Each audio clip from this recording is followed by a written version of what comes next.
नमस्कार, स्वागत है आप सभी का बिहार के डिजिटल क्रांति के पायनियर न्यूज़ बिहार में। मैं आर्यन और हमारे साथ मौजूद हैं हमारे अभिभावक गार्जियन विजय मिश्र बाबा।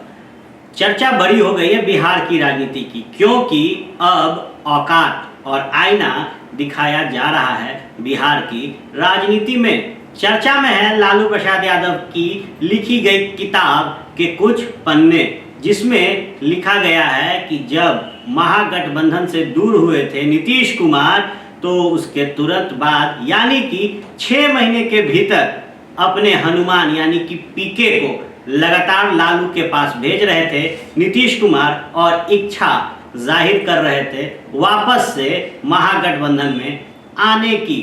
अब जब इस किताब की पन्ने ने कुछ राज खोलना शुरू किया है तो बिहार की राजनीति गर्मा गई है। खैर, बात करें पीके की, तो पीके ने औकात की बात की है तेजस्वी यादव के लिए। उन्होंने कहा है कि तेजस्वी यादव लालू प्रसाद यादव के बेटे हैं और नीतीश सरकार जब महागठबंधन का हिस्सा थी उस वक्त वो डिप्टी सीएम थे। बस इतनी ही कहानी है, इतना ही वर्चस्व है और इतनी ही पहचान है तेजस्वी यादव की। इस मुद्दे पे और भी जानते हैं हम अपने अभिभावक और गार्जियन विजय मिश्र बाबा से कि क्या हो रहा है इस बिहार की राजनीति में। क्या हो रहा है बाबा बिहार की राजनीति में? सबसे बड़ी बात तो ये बा कि लगातार हमनी के एकरा पर फोकस करते हैं जा और अपना जनता के बता रहल बन जा कि का हो रहल बा। लोग के मालूम हुई कि जब से महागठबंधन से अलग होकर नीतीश कुमार एनडीए में गई, तब से राजद यानी लालू प्रसाद के और नीतीश कुमार के दुश्मनी जौन बा परवान पर चढ़ गई। लालू प्रसाद के ये बुझाइल कि जौन हम थाली में सजा करके नीतीश कुमार के सत्ता देनी, उस सत्ता के राख ना बोले और जौन मकसद से देनी मकसद पूरा ना बोले, यानी कि अपना परिवार अपना बाल बच्चा के जीवन राजनीति के हिसाब से संभाले के फेरा में रहो। हर गार्जियन के ही मनसा होला कि अपना बाल बच्चा खातिर कुछ करे।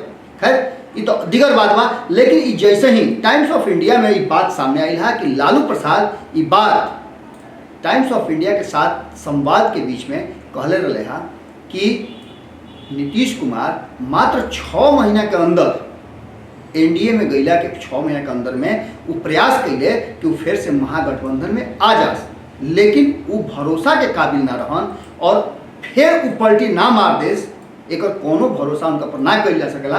ऐसे हम कहनी कि जौना रास्ते चल रहा बा राजनीति वही रास्ते चले दिया और फिर दोबारा भले नीतीश कुमार क्रिया भी खा ले कि जीते जी या मर के भी हम साथ ना जाई या पाला ना बदल, तब भी भरोसा ना कल जा सकेला।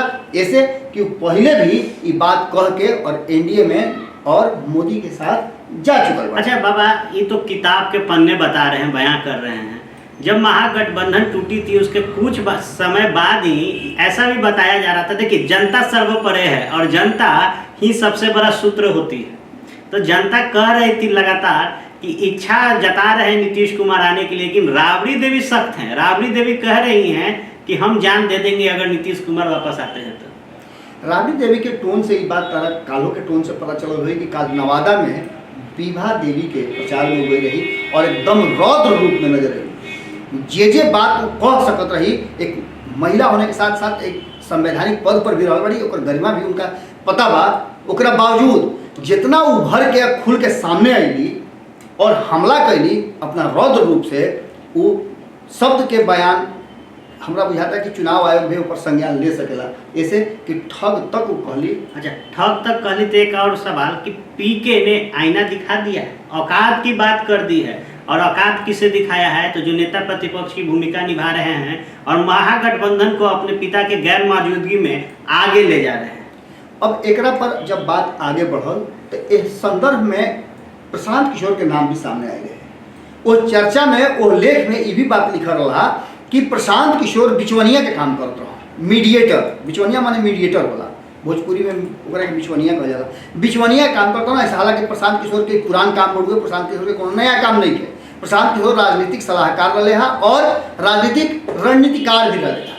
तो ये संभावना व्यक्त कल जा रहा बा वो लेख के माध्यम से कि लालू प्रसाद के परिवार इस बात के कहे खातिर तैयार रहा और कहल सा कि प्रशांत किशोर दोनों के फेर से मिलावे खातिर यानी कि नीतीश कुमार के महागठबंधन ले आवे खातिर प्रयास कैले रहन। अब यह बात के कहला के बाद प्रशांत किशोर के संगे संगे एक और बात जुड़ल कि प्रशांत किशोर यह बात से इनकार भी ना कैले, जब उनका से पूछल गई तो इनकार भी ना कैले और स्वीकार भी ना कैले। एकरा मतलब कि फिर बिचवनिया वाला काम कैले। लेकिन जब से ये बात पब्लिक डोमेन में आ गई और ये प्रसारित होके के समय आ गई, तब ये बात और ज़्यादा खुल के सामने आ गई और प्रशांत किशोर के एकरा पर जवाब भी आ गई बा। प्रशांत किशोर ट्वीट के माध्यम से इनकार करता रहे और इनकार में भी उनकर एक अलग तरह के इनकार बा।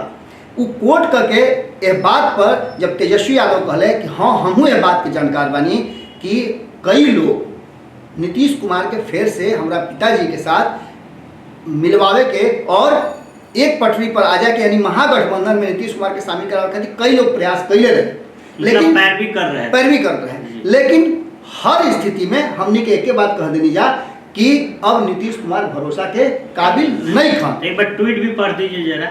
अभी ट्वीट करके सबसे पहला ट्वीट तो ई बढ़ुए कि प्रशांत किशोर लिखा तारे द claim made by Lalu ji age reported R bogus, माने अब इनकार कर दिले। जी बिल्कुल।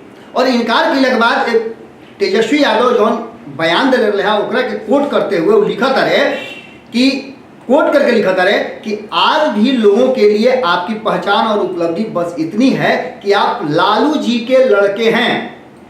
इसी वजह से पिताजी की अनुपस्थिति में आप आरजेडी के नेता हैं और नीतीश जी की सरकार में डिप्टी सीएम बनाए गए थे, पर सही मायनों में आपकी पहचान तब होगी जब आप छोटी ही सही पर अपने दम पर कुछ करके दिखाएंगे। ये बड़ा सवाल बा। देखिए तो क्या मतलब, जिस तरीके से एक बहुत गौर करने वाली बात है कि जब दामन छोड़े थे एनडीए का नीतीश कुमार, उससे पहले जब एनडीए में थे तो मुख्यमंत्री थे, उप मुख्यमंत्री थे सुशील कुमार मोदी। तो क्या कहीं ना कहीं ये बात एनडीए पर भी तो तंज नहीं ना कस रहे हैं? बिल्कुल। एकरा संगे संगे एगो बात और बता दी हुआ के कि महागठबंधन में चाहे जैसन भी झमेला हो तो के, लेकिन एनडीए भी झमेला से दूर नहीं थे।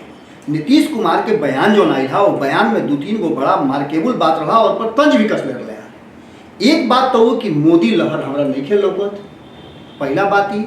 दूसरा बात कि भागलपुर वाला सीट के मुद्दा के लेकर के भी वो कहले रहे हैं कि अपना आदमी के संभाले के मतलब कि अपना भाजपा के नेता लोग के संभाल लो, वो काहे ये बात कहता। तीसरा बात वो कहले रहा कि हम एकमात्र सीट के दावेदारी के लिए रही और भारतीय जनता पार्टी हमरा से आगे बढ़ के 17-17-6 के फॉर्मूला तय करके कहले रहे। हालांकि वो एलजेपी के 6 दिहित कि ना दिहित, लेकिन हमरा संगे बराबरी खातिर पहल जो कर रहे हैं वो अमित शाह कर रहे। अमित शाह भी यह बात के बीच में कहले। अब एक साथ साथ 3 गो बात और कहले। पहला बात कहले कि 2 गो भाग गइलन सब, साफ कहले बारे।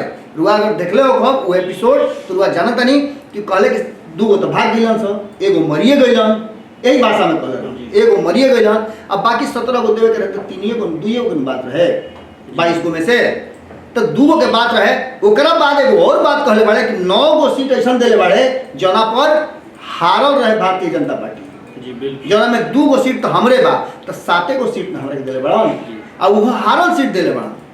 तो अच्छा, जिस तरीके से कहीं ना कहीं देखिए राजनीतिक तर्क पर अगर औकात की बात कर दी जाए, पहचान की बात कर दी जाए, तो ये बेइज्जती के लिए ही किया गया है। एक संगे संगे एक और बात बहुत मार्केबल बा कि यह बात पर लोग भारत लाइव में देख सकिले कि भारत लाइव में ये बयान भी आ गई बा और सुशील मोदी है पर हल्का सा तंज भी कस दिले बड़े। हालांकि वो इशारा तो फ्लाइट मोड में करता रहे महागठबंधन की तरफ, लेकिन वो इशारा इहो बात कइले बड़े कि जिनका मोदी लहर नजर नहीं के आवत वो आँख के अंधा हुई जी, आन्हर के नजर ना आई कि मोदी लहर बा।